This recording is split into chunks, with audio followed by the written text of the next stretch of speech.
Hello दोस्तों, आज की क्लास में हम आप लोगों को 10th क्लास के मैथ का एक इम्पोर्टेंट क्वेश्चन कराने वाले हैं जो कि हर वर्ष बोर्ड में पूछे जाते हैं। तो क्वेश्चन है कि सिद्ध कीजिए अंडर रूट 3 एक अपरिमेय संख्या है। ये सवाल इस प्रकार का है कि ये हर वर्ष बोर्ड एग्जाम में पूछा जाता है। तो चलो इसको करते हैं।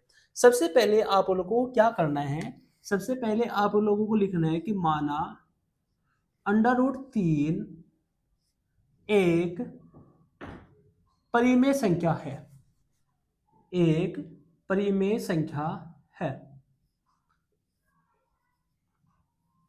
अब हम लोग जानते हैं कि परिमेय संख्या जो होती है वो p बटे क्यों की फॉर्म में लिखी जाती है, बट डज नॉट इक्वल क्यों के बराबर कभी जीरो नहीं हो सकता, क्यों के बराबर कभी जीरो नहीं हो सकता। इधर लिखना है कि p और क्यों सह अभाज्य संख्या है, सह संख्या है। तो P और तो P और Q का HCF, P और Q का HCF एक होगा। कितना होगा? एक होगा। ठीक है। इसके बाद क्या करना है, इसके बाद आप लोगों को इन दोनों पक्षों का वर्ग करना है। तो यहां पे लिखेंगे दोनों पक्षों का वर्ग करने पर, दोनों पक्षों का वर्ग करने पर, अब दोनों पक्षों का वर्ग करेंगे तो अंडर रूट 3 क्या स्क्वायर इक्वल पी का स्क्वायर अपॉन में क्या का स्क्वायर। स्क्वायर से रूट कैंसिल हो जाएगा तो इधर आएगा 3 पी स्क्वायर अपॉन में क्या स्क्वायर। अब हमारा क्या स्क्वायर इधर आ जाएगा और पी स्क्वायर अपॉन में 3। अब यहां पर आप लोगों को एक स्टेटमेंट लिखना है कि पी स्क्वायर 3 से विभाजित है, 3 से विभाजित है, तो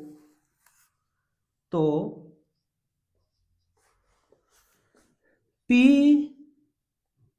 भी 3 से विभाजित होगा, 3 से विभाजित होगा। कैसे? यदि आप लोगों में ये कहूं कि 3 का स्क्वायर 3 से कटेगा तो 3 का स्क्वायर 9 होता है, तो 9 3 से कटेगा, ये बात हम लोगों को पता चल गई। बट जो जिसका स्क्वायर है वो भी तो इस संख्या से कटेगा, 3 भी तो 3 से कटेगा। इसी प्रकार जब हमारा पी स्क्वायर का जो मान आएगा 3 से कटेगा तो हमारा पी भी 3 से कटेगा। तो यह बात हम लोगों ने यहाँ पर लिख दी है कि पी स्क्वायर 3 से विभाजित है तो पी भी 3 से विभाजित होगा। ठीक है। अब नेक्स्ट देखो, अब आप लोगों को क्या करना है, अब आप लोगों को माना ये जो P है, P बराबर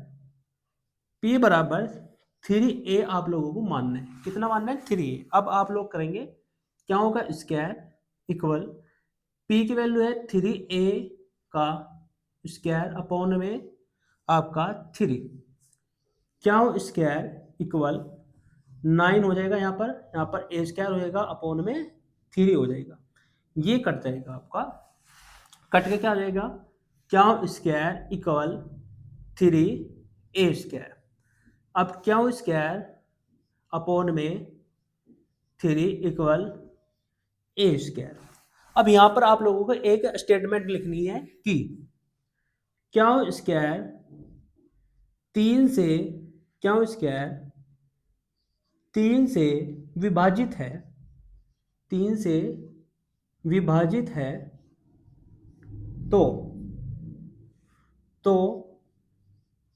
क्यों भी 3 से विभाजित होगा, 3 से विभाजित होगा।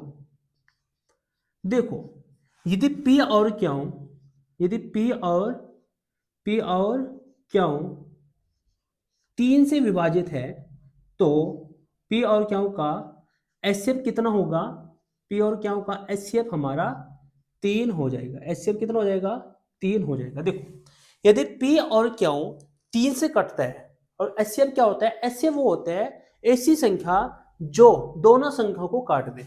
हम लोगों ने देखा कि 3 P को भी काटता है, 3 P को भी काटता है और 3 Q को भी काटता है। तो P और Q का HCF कितना हो जाएगा, 3 हो जाएगा। और हम लोगों ने कहा था कि P और Q सह अभाज्य संख्या है, P और Q का HCF 1 होना चाहिए। यदि HCF 1 आ जाता तो ये जो संख्या है ये हमारी संख्या परिमेय संख्या हो जाती, लेकिन HCF हमारा 3 आया है, तो इसीलिए हम कह सकते हैं कि हमारा कथन गलत है। हमारा माना गया कथन गलत है। अतः √3 एक अपरिमेय संख्या है। अपरिमेय संख्या है। तो इस प्रकार आप लोग बाद में लिखना है।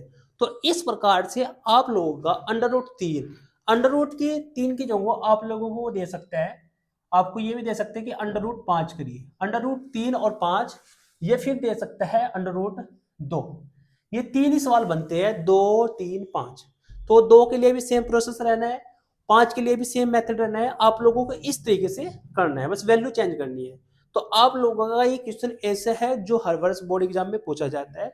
आप लोग इस क्वेश्चन को अच्छे तरीके से कर लीजिए। यदि आप लोग इस क्वेश्चन को इस तरीके से कर लेंगे तो आपका एक भी नंबर नहीं कटेगा।